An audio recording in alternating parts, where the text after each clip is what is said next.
Baik, Assalamualaikum warahmatullahi taala wabarakatuh. Bismillah walhamdulillah wa sallallahu wa sallama ala rasulillah. Allahumma la sahla illa ma ja'altahu sahla wa anta taj'alul hazna ya rabbana idza syi'ta sahla. Allahumma 'allimna ma jahilna wa dhakkirna ma nasina. وزدنا علما واغفر لنا وارحمنا يا أكرم الأكرمين. Tuan-tuan dan puan-puan, pertama sekali sama-sama kita ikhlaskan niat kita berada dalam majlis ilmu pada malam ini kerana Allah Ta'ala, lillahi Ta'ala. Baik tuan-tuan, kita nak sambung lagi perbahasan yang telah kita mulakan pada pertemuan yang lepas. Dan kalau tuan-tuan dan puan-puan masih ingat lagi, kita masih lagi membahaskan berkaitan dengan perkara-perkara yang baginda Nabi kita Muhammad sallallahu alaihi wasallam yang mengkhabarkan kepada kita berdasarkan wahyu. Jadi kita mengatakan sebelum ini tuan-tuan, Ahlussunnah wal Jamaah kita meyakini bahawa apa sahaja yang Nabi kita Muhammad sallallahu alaihi wasallam khabarkan, sampaikan berdasarkan wahyu, kita meyakini Nabi kita Muhammad benar dalam menyampaikan perkara tersebut. Tidak berlaku padanya kesilapan, tidak berlaku padanya tersalah cakap, tidak berlaku padanya tersasul lidah. Okay? Maka telah kita bahas sebelum ini berkaitan dengan azab kubur, nikmat kubur, kan? Kita bahaskan juga tentang soalan malaikat munkar dan nakir. Kita bahaskan juga tentang kebangkitan, adanya perhimpunan, kemudian adanya hitungan amalan, apakah di al-qiyamah, apakah makna al-akhirah, okay? Juga telah kita bahaskan apakah makna as-sawab dan al-azab. Seingat saya tuan-tuan, kita juga telah bahaskan berkaitan dengan al-mizan, tentang al-mizan, alat yang digunakan untuk menimbang amalan manusia. Jadi seingat saya tuan-tuan, kita telah pun membahaskan tentang perkara ini. Adapun as-sirat itu saya rasa macam kita belum bahaskan lagi. Tapi tak apa, saya ulang seringkas as-sirat kalau kita dah bahas. Okay, saya sambung dengan as-sirat sikit. Kemudian adanya al-haud dan kita masuk kepada syurga dan neraka insya-Allah. Baik. Tentang as-sirat tuan-tuan, selepas daripada al-mizan, kita meyakini bahawa di sana adanya as-sirat. As-sirat ini kita yang terbaik, kita tidak terjemahkan dengan titian, tidak. Kita tak kata titian. Sebab titian ni orang Melayu kita kalau guna titi, biasanya dia merujuk kepada sesuatu yang kecil lah. Titi ni kan, dia merujuk kepada sesuatu yang kecil. Jalan yang mungkin agak kecil, sempit. Adapun as-sirat ini, ia bukan seperti titian. Bahkan para ulama mengatakan ia adalah jisrun, jambatan. Dan jambatan ini tuan-tuan, dia ini lebar, bukannya sempit. Bukannya seperti yang dikatakan sebagai orang. Dia kata sirat ini seperti rambut yang dibelah 7 lah, kalau tak silap saya, ada yang sebagian mengatakan. Okay? Tapi tidak begitu. Ia bukan dengan maksud terlalu halus, kecil, tidak. Bahkan kata para ulama, as-sirat ini adalah satu jambatan yang dibentangkan di atas Jahannam. Okay? Maksud bawah tu adalah Jahannam lah, kat bawahnya. Maka ia juga adalah satu jambatan yang lebar, luas, bukannya sempit, tidak.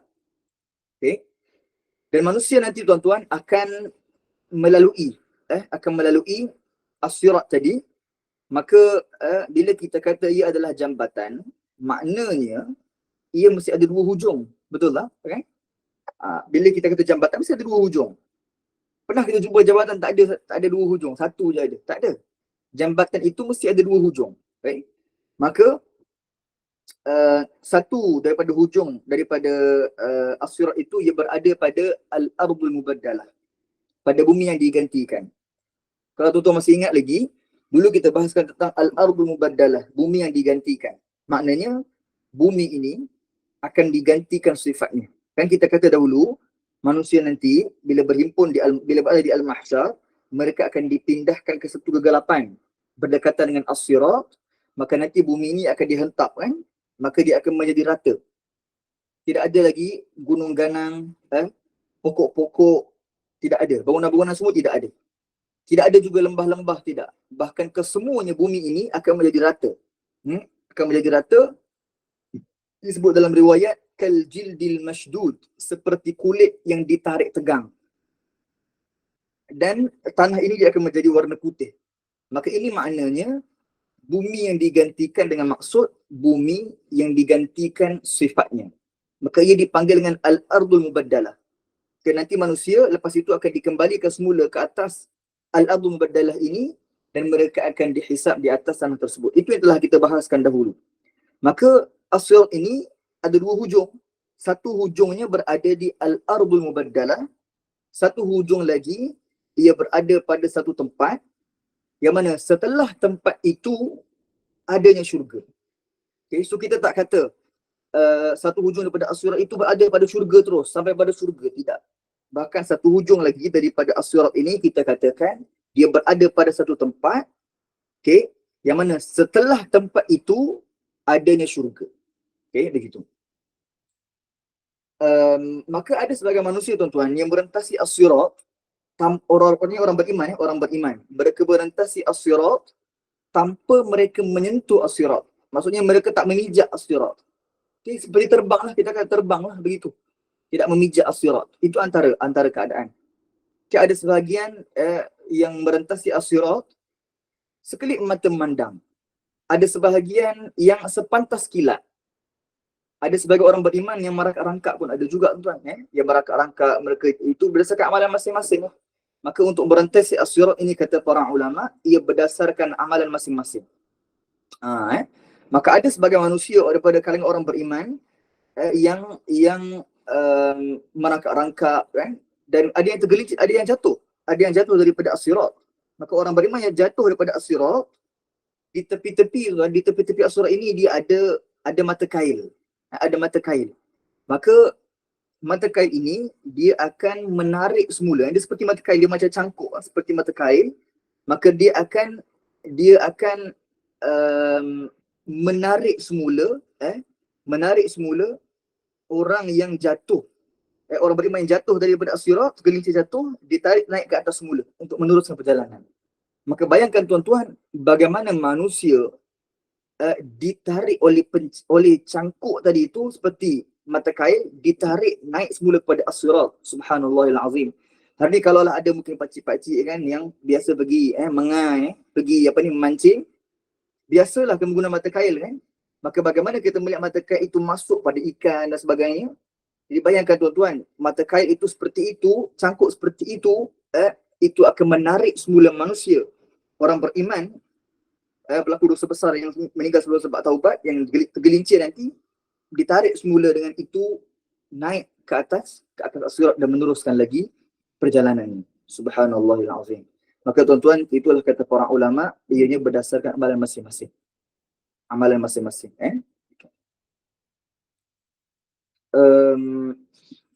Adapun orang-orang kafir, mereka tidak sempat untuk merentasi as-sirat, bahkan mereka akan terus jatuh sebelum sempat mereka merentasi as-sirat walaupun sedikit. Tidak sempat langsung, mereka akan jatuh sebelum itu ke dalam neraka. Maka nanti malaikat akan masukkan mereka ke dalam neraka. Jangan silap faham tuan-tuan, jangan orang silap faham. Dia kata bila jatuh masuk neraka terus. Bukan begitu tuan-tuan. Neraka ini ada baginya pintu-pintu. Neraka ada baginya pintu-pintu. Maka bila orang-orang kafir jatuh daripada as-sirat, kata para ulama, di sana ada malaikat yang akan mengambil mereka dan memasukkan mereka ke dalam neraka melalui pintu-pintu neraka lah. Bukan dengan maksud mereka jatuh terus masuk dalam neraka, bukan begitu tuan-tuan. Bukan begitu. Kata para ulama, ada malaikat yang akan ambil mereka dan mencampakkan mereka ke dalam neraka, memasukkan mereka ke dalam neraka melalui pintu-pintu neraka. Itu maknanya. Baik. Cuma ada pun yang mungkin ada orang dengar tuan, ada orang mendengar bahawa dikatakan bahawasanya as-sirat ini dia sangat halus seperti rambut dia belah 7. Itu sebenarnya bukan begitu, tetapi di sana ada hadis. Kita panggil hadis yang mauquf. Maksudnya hadis ini terhenti pada sahabat. Hadis ini disandarkan kepada seorang sahabi iaitu Abu Sa'id Al-Khudri. Okay? Abu Sa'id Al-Khudri pernah berkata, dia kata, balaghani annahu adaqqu minas sya'rah wa ahaddu minas sayfi. Dia kata, telah sampai kepada aku bahawasanya as-sirat ini ia lebih halus daripada sehelai rambut. Lebih halus daripada sehelai rambut dan lebih tajam daripada pedang. Ini kata para ulama bukan dengan maksud yang zahir, bukannya maksudnya memang betul dia lebih halus daripada sehelai rambut. Tidak, bukan begitu. Bahkan kata para ulama, makna hadis ini kalaulah ia sabit daripada Abu Sa'id Al-Khudri, maknanya adalah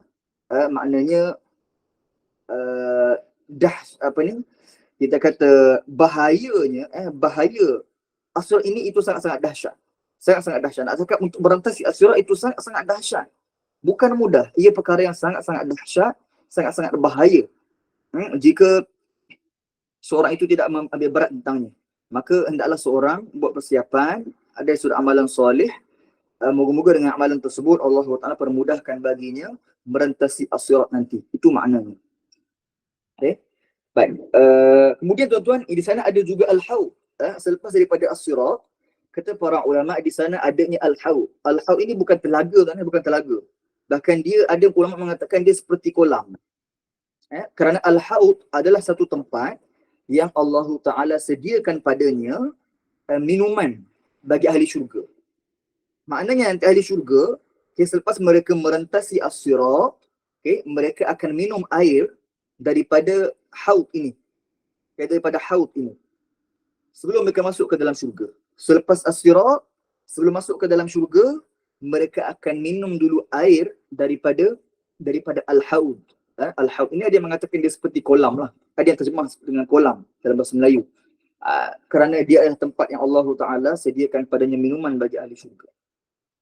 Maka tuan-tuan, disebut dalam riwayat juga, sesiapa yang minum air, dalam hadis disebutkan, sesiapa yang minum air daripada haud ini, maka dia tidak akan dahaga buat selama-lamanya.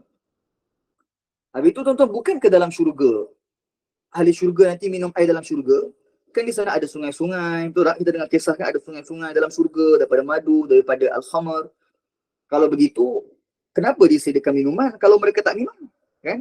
Bukan mereka minum. Ahli syurga minum dalam syurga. Ahli syurga mereka minum air dalam syurga.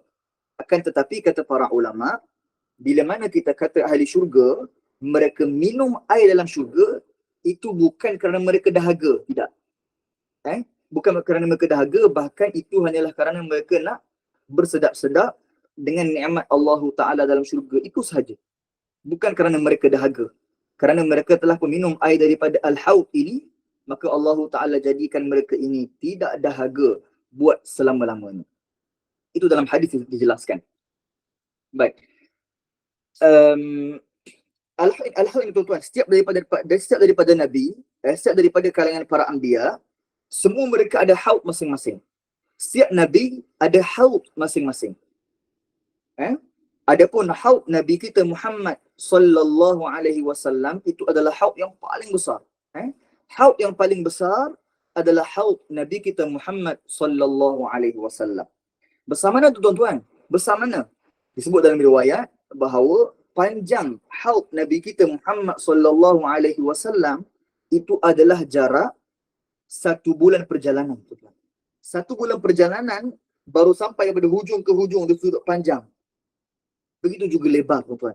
Lebar haud Nabi kita Muhammad sallallahu alaihi wasallam juga jaraknya adalah 1 bulan perjalanan. Subhanallahil azim. Sangat-sangat besar, sangat-sangat besar. Dan juga disebut dalam riwayat air yang ada dalam haud Nabi kita Muhammad sallallahu alaihi wasallam itu sifatnya adalah tuan-tuan, air itu lebih putih daripada susu, lebih manis daripada madu, lebih harum daripada kasturi. Dan bilangan bekas-bekas minuman yang digunakan untuk ambil air daripada haud tersebut, bilangan bekas minuman yang Allah Ta'ala sediakan padanya itu seperti bintang-bintang di langit. Subhanallahil azim, begitu banyak bekas-bekas minuman yang Allah Taala sediakan di sana untuk ahli syurga, untuk orang beriman nanti ambil air daripada haud tersebut dan mereka minum daripadanya. Maka ini dikatakan tentang al-haud, tuan-tuan. Baik, jadi kita nak sambung, ada masa lagi Okey, boleh lagi. Kita sambung sikit tuan-tuan. Kita nak tengok pula tentang syurga. Kita cuba mana yang sempat. Kalau tak habis tuan-tuan, kita sambung lagi pada kelas akan datang insya-Allah. Okey, boleh Saya mulakan dahulu tentang syurga. Baik tuan-tuan. Umat Islam kita meyakini bahawa Allah Ta'ala telah pun ciptakan syurga. Allah Ta'ala telah pun ciptakan neraka. Itu keyakinan kita umat Islam. Maknanya sekarang ini tuan-tuan, Allah Ta'ala telah pun ciptakan syurga. Sekarang ini juga Allah telah pun ciptakan neraka. Maka kalaulah kita mengatakan, Ahlussunnah mengatakan, Allah telah pun menciptakan syurga, Allah telah pun ciptakan neraka, maka di manakah syurga? Di manakah neraka? Kan? Maka kata para ulama, syurga ini ia berada di atas langit yang ketujuh. Okay? Atas kita tuan-tuan ada 7 langit. Antara setiap langit dengan langit yang seterusnya itu ada jarak yang jauh antara keduanya. Dia tak bertempel, tidak. Maka begitu juga langit kedua dengan langit ketiga, ada jarak yang jauh antara keduanya. Langit ketiga dengan langit keempat, begitu juga. Sehinggalah langit yang ketujuh. Okay? Dan syurga ini, ia berada di atas langit yang ketujuh. Juga, ia tidak bertempel. Bukanlah syurga ini, ia bertempel dengan langit yang ketujuh. Bukan begitu kata para ulama. Bahkan, ada jarak yang jauh antara keduanya. Maknanya syurga ini tuan-tuan, ia ada bagian lantai yang tersendiri. Okay, syurga ada baginya lantai yang tersendiri. Bukanlah lantai bagi syurga itu langit yang ketujuh, tidak. Bahkan syurga ada baginya lantai tersendiri. Syurga juga tuan-tuan ada baginya atap. Okay? Atap bagi syurga adalah al-arsh. Di sana ada makhluk Allah yang namanya arash. Jadi saya pernah baca hadis ni tuan-tuan, tak silap saya pernah bacakan hadis menunjukkan betapa besarnya arash ini. Kerana kata para ulama, al-arash ini, ia adalah makhluk Allah Ta'ala yang paling besar dari sudut saiz. Okay? Makhluk Allah Ta'ala yang paling besar dari sudut saiz adalah arash. Arash adalah atap bagi syurga. Maka ia lebih besar daripada syurga. Lebih besar daripada syurga. Dan saya ulang sedikit hadis tersebut yang kita bacakan dahulu. Kalau tak silap saya pernah bacakan kalau tak silap lah. Dalam sebuah hadis yang sahih, Nabi kita Muhammad bersabda, "Mas-samawatu sab'u ma'al kursi illa kahalaqatin mulqatin bi ardin falat wa fadlul 'arsy 'alal kursi ka fadlil falati 'alal halaqah."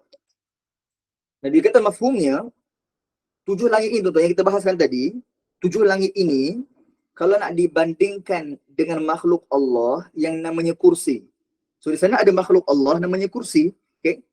Maka 7 langit ini kalau nak dibandingkan dengan kursi, maka 7 langit ini ia hanyalah seperti sebentuk cincin yang dilemparkan di padang pasir yang luas.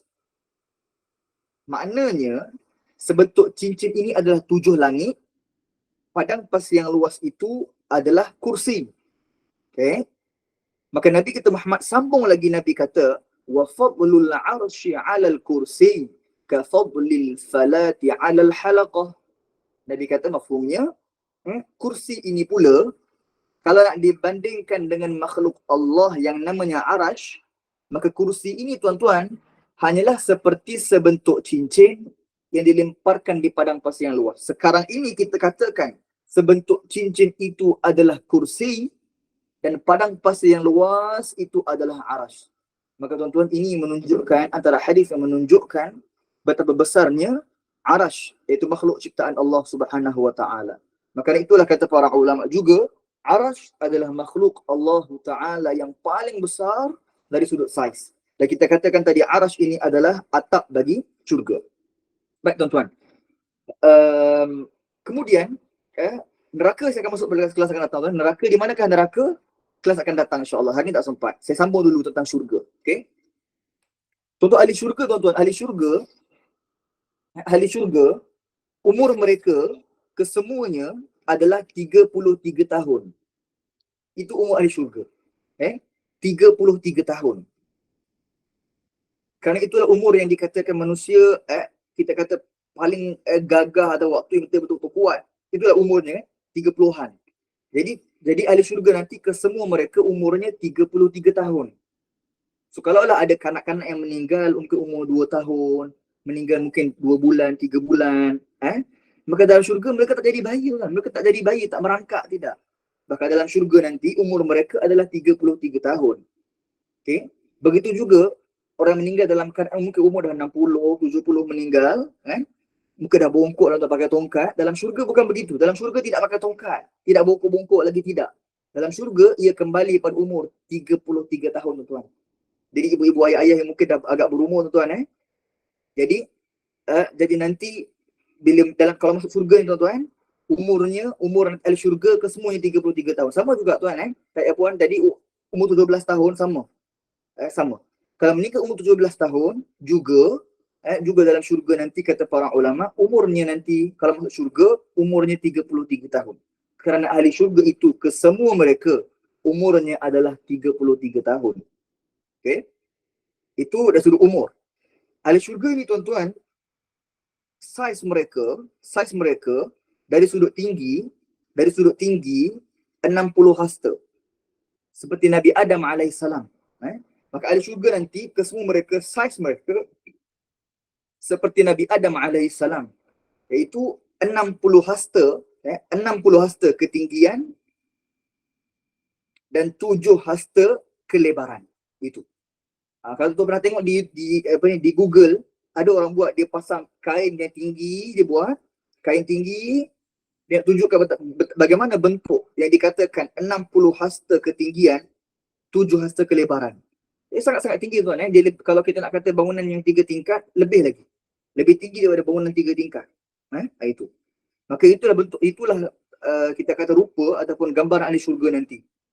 Semuanya adalah seperti bentuk kita kata ataupun kita kata seperti Nabi Adam alaihissalam. Begitu. Dan semuanya, tuan-tuan, handsome, cantik, tampan. Kerana ahli syurga ini begitulah keadaan semuanya. Kalau orang kata tuan, saya ni dekat dunia tak apa cantik ustaz. Saya ni mungkin ada yang kata hodoh lah, tak handsome lah, begitulah, beginilah tuan-tuan. Tapi jangan risau. Kerana kata para ulama, kalau dia ditakdirkan masuk dalam syurga nanti, maka Allah Ta'ala akan hilangkan kehodohan tersebut. Allah Ta'ala akan berikan kepadanya ketampanan dan kecantikan. Seperti mana tampannya Nabi Yusuf alaihissalam. Tuan-tuan, dalam syurga nanti ahli syurga, kesemua ahli syurga tampan, cantik, handsome, seperti mana Nabi Yusuf alaihissalam. Kerana kesemua mereka diberikan ketampanan dan kecantikan seperti mana tampannya, cantiknya Nabi Yusuf alaihissalam. Jadi tuan-tuan, bagaimana nak kenal, tuan-tuan, kalau semua sama macam Nabi Yusuf alaihissalam? Sedangkan kata para ulama, ahli syurga, mereka saling mengenali. Maksudnya, kalau kita kenal dekat dunia, orang yang kita kenal dekat dunia, tuan-tuan, dekat dalam syurga, kita masih lagi mengenalinya. Dalam syurga nanti, kita saling menziarahi. Orang yang kita kenal dekat dunia, kalau sama-sama masuk syurga nanti, saling mengenali, saling menziarahi. Jadi kalaulah semuanya diberikan ketampanan macam tampanan Nabi Yusuf alaihissalam, macam mana kalau bonda nanti sentuhkan bonda, kita masuk syurga nanti, macam mana kita nak kenal tu bonda? Kalau semuanya tampan-tampan cantik macam Nabi Yusuf alaihissalam, macam mana kita nak kenal? Kata para ulama, Allah Ta'ala akan jadikan tanda pada seorang. Dengan tanda tersebut, kita boleh kenal, oh ini bonda, oh ini ibu, oh ini mungkin haji sekian-sekian, begitu. Nampak tuan? Itu jawapan yang diberikan oleh para ulama kita. Allah jadikan tanda pada seorang, maka dengan tanda tersebutlah kita akan mengenali orang tersebut, tuan.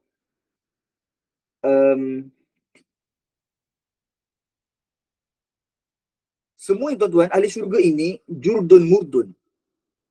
Jurdun itu maksudnya tidak ada bulu di atas badan ni, tak ada bulu. Dekat badan tak ada bulu tuan, tak ada bulu. Dan juga murdun, tidak ada janggut. Tidak ada janggut. Ahli syurga tak ada janggut tuan. Jadi orang kata Ustaz macam kepok lah Ustaz jadi dia kata para ulama begitulah, tidak ada bulu-bulu.